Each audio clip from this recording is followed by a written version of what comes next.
Bonsoir messieurs, dames. Alors ce soir nous sommes dans le cours 186 d'art dramatique et je vais vous expliquer comment faut travailler avec moi. Oui, alors j'ai créé des vidéos sur YouTube où j'explique la théorie de l'acteur. Ce sont des explications théoriques. C'est peu comme si on expliquait la règle du jeu. Ensuite, il faut pratiquer la règle du jeu que je vous explique en ce moment. La pratique, elle peut se faire de deux façons. Vous apprenez un texte par cœur, vous vous enregistrez devant une caméra et vous vous revoyez ce que vous avez fait en pratique. Voilà. Et troisièmement, pour savoir où vous en êtes, vous lisez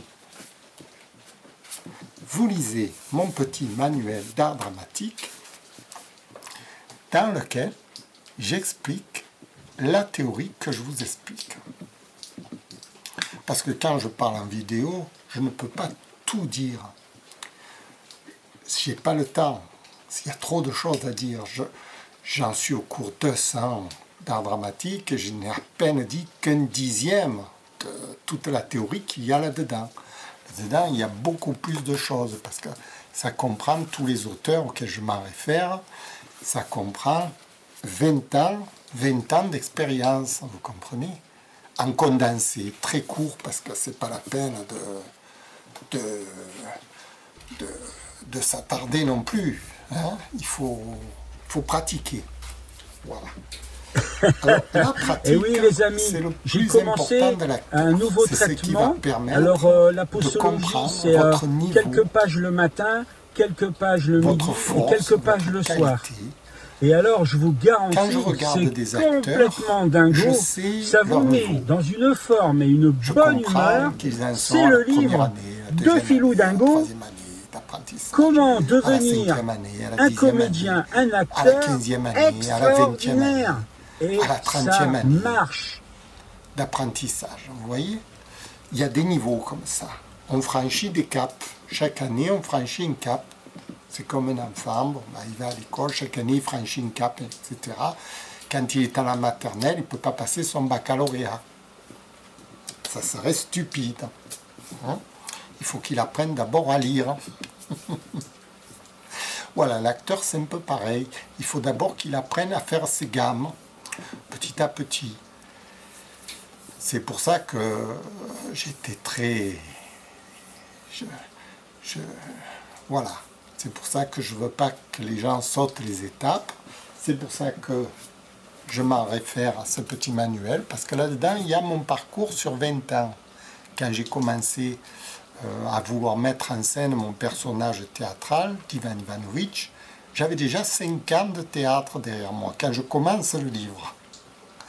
Et ensuite, je mets 20 ans, j'écris les chapitres un par un. Le premier chapitre met les choses à plat, n'est-ce pas? Les 5 premières, c'est-à-dire quand vous faites une formation d'acteur, que vous êtes dans une école, on vous apprend la théorie de l'acteur, etc. Ça prend 4-5 ans.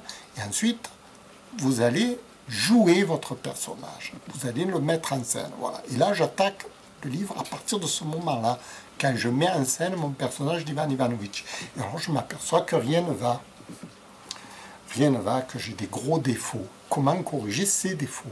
Alors, tout le livre va être basé, chaque chapitre, un par un, c'est corriger un défaut, 2 défauts, 3. Et chaque défaut, je mets 2 ans pour le corriger.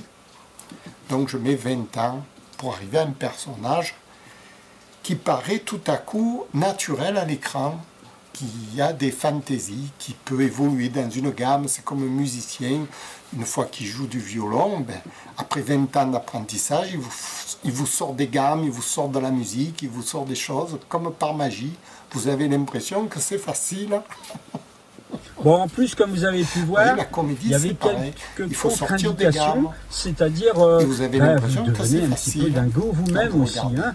Mais par contre, pour être plus sérieux, vous apprenez des choses très intéressantes dans ce livre. Il y a plein de pages, plein de pages. Et c'est tout le parcours du comédien sur 20 ans. C'est plein d'informations Donc ça a une énorme valeur. intéressantes. Puis après, pour compléter le livre, Il faut aller voir les vidéos j'ai mis 20 ans pour l'écrire. Sur YouTube. Vous imaginez. Bon.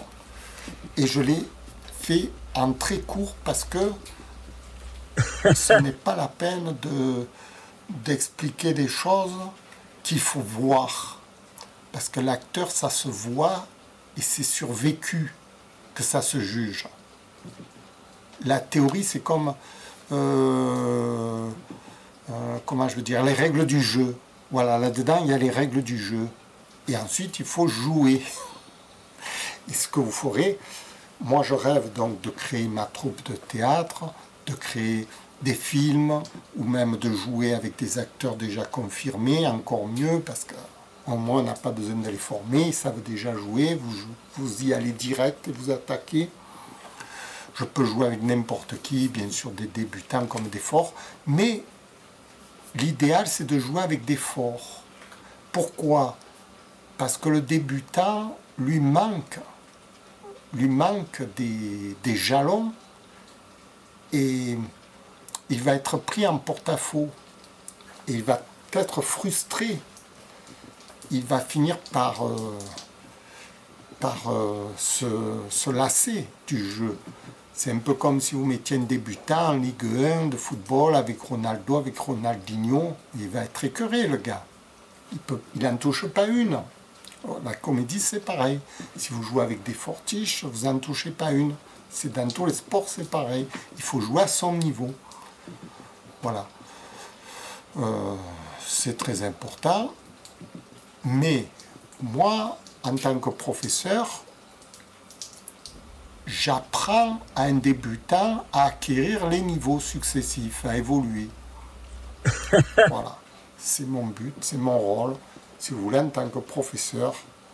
Mais pour ça, il faut bien sûr voir les gens, il faut leur parler de vie, il faut les faire jouer directement et comprendre où ils en sont pour pouvoir proposer des exercices qui correspondent à leur niveau, quoi. Voilà, je vous remercie. Et toujours est-il que, voilà, je vous remercie. Non, parce que un débutant, il va croire que de jouer avec un fortiche, c'est mieux. C'est pas mieux pour lui. Lui, il restera toujours débutant. Et c'est comme si vous ne savez pas jouer au golf. Que vous jouiez avec un fortiche au golf ou avec un autre débutant, vous ne savez pas jouer. Vous n'allez pas d'un coup devenir un bon joueur de golf parce que vous jouez à côté d'un fortiche. Même si vous le copiez, le problème dans la comédie, c'est qu'il ne faut pas copier justement. Parce que si vous copiez, vous allez croire que vous êtes bon. C'est la catastrophe. La catastrophe, vous voyez. Moi, je copie sur personne, parce que je ne veux pas, surtout pas. Si je commence à copier, je vais me prendre pour un autre. Il ne faut pas. C'est le problème de tous les joueurs, tous les acteurs qu'on a à la télévision, ils se copient tous les uns les autres. Ils se croient forts tous. Mais ils sont zéro. Zéro. Ils ne savent rien faire en comédie. Parce qu'ils se copient. Ils croient qu'ils sont bons. Ils ont copié l'intonation de lui. Ils ont copié la rhétorique d'un autre. Ils ont copié le sketch d'un autre. Ils ont copié la manière de faire, le comportement et tout. Mais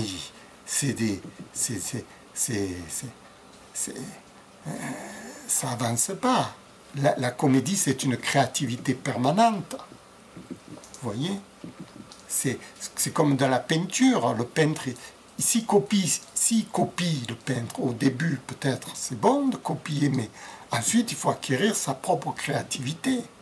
La créativité, vaut mieux la commencer directement. Vous avancerez beaucoup mieux que si vous commencez à copier. Mais pas se lancer dans la créativité sans règle du jeu. Il faut une règle du jeu. C'est pour ça que j'écris ça. C'est pour donner la règle du jeu. Pour pas que les gens se perdent dans une créativité débridée qui va les rendre fous finalement. Voilà. C'est mon but. Écoutez, je vous remercie de m'avoir écouté. Non, parce que, voilà, on croit que la comédie, c'est facile. Je vous remercie. Au revoir.